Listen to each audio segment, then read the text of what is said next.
Abantu mwese mukoresha mobile money, mukoresha Airtel money, mukaba mufite ubucuruzi cyangwa se mukaba mushaka gushinga business ariko usanzwe ufite mobile money ijya icaho amafaranga cyangwa se Airtel money ijya icaho amafaranga. Muri ino video ngiye kuba nakwereka ahantu ushobora kuba wakwikurira inguzanyo mu buryo bworoshye. Ni inguzanyo yunguka 5%. Iyo akiri muri ya minsi ya mbere wunguka 5%. Abaturage amafaranga nta ngwate, kandi icyo bagenderaho nuko bo bagendera kuba wowe utunze telefone yawe byonyine. Reka tubanze turebe ahangaha icyo kuri Google batubwira cyangwa se icyo turebye mu mategeko batubwira. Baratubwira ati ni ikigo cyanditse kandi cyemewe gukora mu Rwanda. Ni ikigo gitanga serivisi z'imari zidafata amafaranga y'abaturage. Ni ukuvuga ngo iki kigo cy'imari nta muntu n'umwe kibikira amafaranga. Ndaza kuza kugusobanurira neza. No deposit. Ni ukuvuga ngo iki kigo nta muntu n'umwe gifatira amafaranga. Reka turebe hano kuri kino kika. Cyemewe na Banki Nkuru y'u Rwanda BNR. Murimo murabibona neza ahangaha yuko iki kigo cyemewe na Banki Nkuru y'u Rwanda BNR, mu rwego rwo gutanga inguzanyo za digitale. Ibyo basaba mbere yo kuguha inguzanyo. Muze kuza kureba neza, hari abantu njya mpa video ugasanga umuntu namuhaye video akanga gukurikiza ibiri muri video, ahubwo agashaka gushyiramo ayo mategeko ye. Ni ukuvuga ngo kuba ufite telefone ikoresha mobile money Airtel, MTN money cyangwa se Airtel. Niba ufite telefone yawe isanzwe ikoreshwa muri mobile money cyangwa se Airtel ukora cyane rwose, amafaranga uri buyabone. Kuba ufite umwirondoro wemewe na NIDA, indangamuntu, kuba ufite irangamuntu. Ubwo ibi ngibi ni ibintu bingahe? Ni ibintu ahangaha muri iki kigo ni ibintu bagenderaho kugira ngo batange inguzanyo. Ntabwo bisaba kuba ufite ibindi bintu. Icya mbere basaba kuba ufite telefone ikoresha mobile money cyangwa Airtel money. Icya kabiri kuba ugira indangamuntu. Icya gatatu kuba ufite ibikorwa bigaragara ni ahantu ucururiza. Ahangaha ku cya gatatu ni ahantu nyine kuba ufite ahantu ucururiza. Icya kane kuba ukoresha mobile money inshuro nyinshi. Abantu mukoresha mobile money inshuro nyinshi, ahangaha rwose muri buze kuba mwabona inguzanyo. Kuba ufite imyaka iri hejuru ya 18. Noneho ahangaha hano kuri kino cyiciro bakakubaza ngo ibyo bagenderaho bagatanga inguzanyo. Ibyo bagenderaho kugira ngo batange inguzanyo. Dore hano imikoreshereze ya mobile money cyangwa se Airtel money. Ahangaha uburyo ukoresha ya telefone yawe nabyo biri mu bintu bigenderwaho. Ukohereza, ukakira amafaranga. Ibintu bisabwa muri no application kugira ngo ube wakwemererwa inguzanyo, ni ukuvuga ngo ugomba kuba ukoresha mobile money cyangwa se Airtel money. Abantu mwese mukoresha mobile money, mukoresha Airtel money, mukaba mufite ubucuruzi cyangwa se mukaba mushaka gushinga business ariko usanzwe ufite mobile money ijya icaho amafaranga cyangwa se Airtel money ijya icaho amafaranga. Muri ino video ngiye kuba nakwereka ahantu ushobora kuba wakwikurira inguzanyo mu buryo bworoshye. Ushobora kumbaza ati iyi nguzanyo ugiye kuba wanyereka yunguka angahe ku kwezi? Ni inguzanyo ihera ku minsi 7 mu kwishyura. Iyo baguha amafaranga bayaguha kuri telefone mu masaha 24 uba wayabonye, ariko nayo maje kubona amafaranga ugomba kwishyura guhera mu minsi 7 kugera mu minsi 30, ariko inyungu iba ari nkeya cyane. Ni ukuvuga ngo ni inguzanyo yunguka 5%. Iyo akiri muri ya minsi ya mbere wunguka 5%. Iyo uzamutse ukajya nyuma ya minsi mwemeranyije yo gutangira kwishyura, nibwo bidubuka bikaba 15%, ariko ugomba gufatirana iminsi 30 itari yarangira ukishyura 5%. nk'uko bisanzwe ni Toso de Baba, kora subscribe ubundi ukore no kunzogera.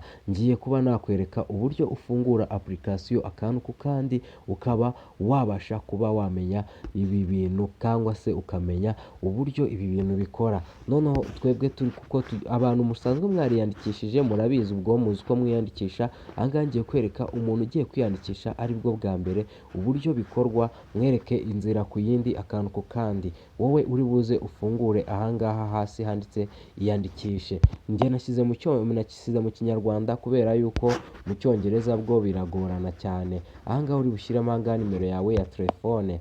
Aha ngaha urashyiramo nimero de telefone uri buhere kuri 7 kubera yuko uri buze kuba wasanga 07 birimo. Noneho urahita ukanda aha ngaha komeza. Aha ngaha nukanda komeza uri butegerezeho gatoya, barahita baguha n'amategeko n'amabwiriza. Uri bukande location cyangwa se uyihorere, reka dukureho twebwe location.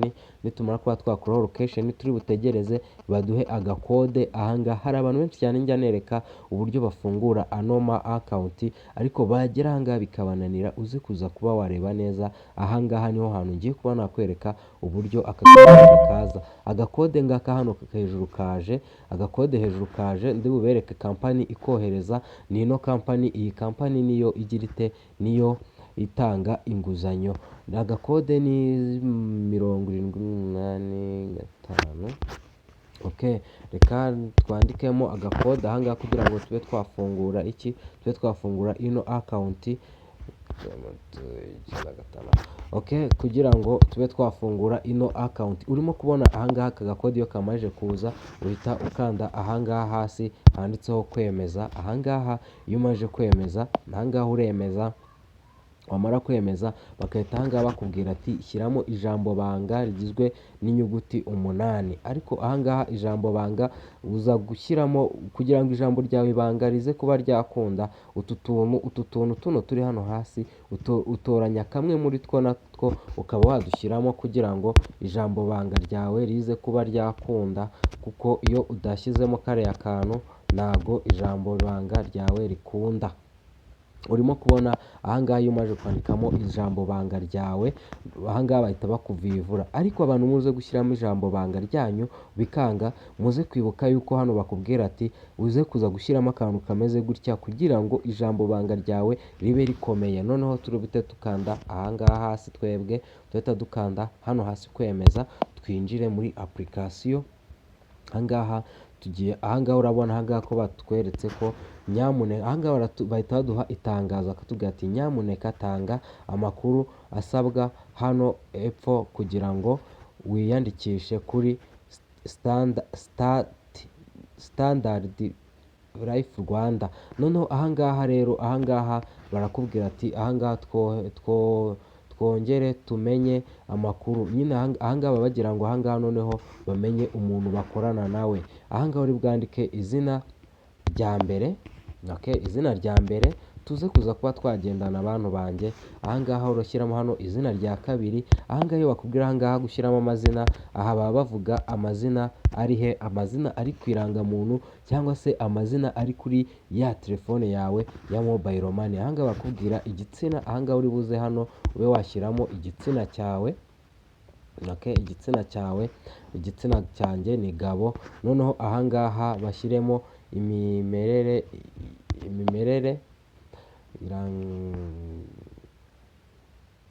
okay, ni ukuvuga ngo noneho aha ngaha bari buze bakubaze gushyiramo nyine irangamimerere. Aha ngaha urashyiramo niba uri ingaragu cyangwa se niba ufite umuryango, niba uri umupfakazi. Ibi byose urimo kubibona, uri buze kuza kuba wabyuzuzamo.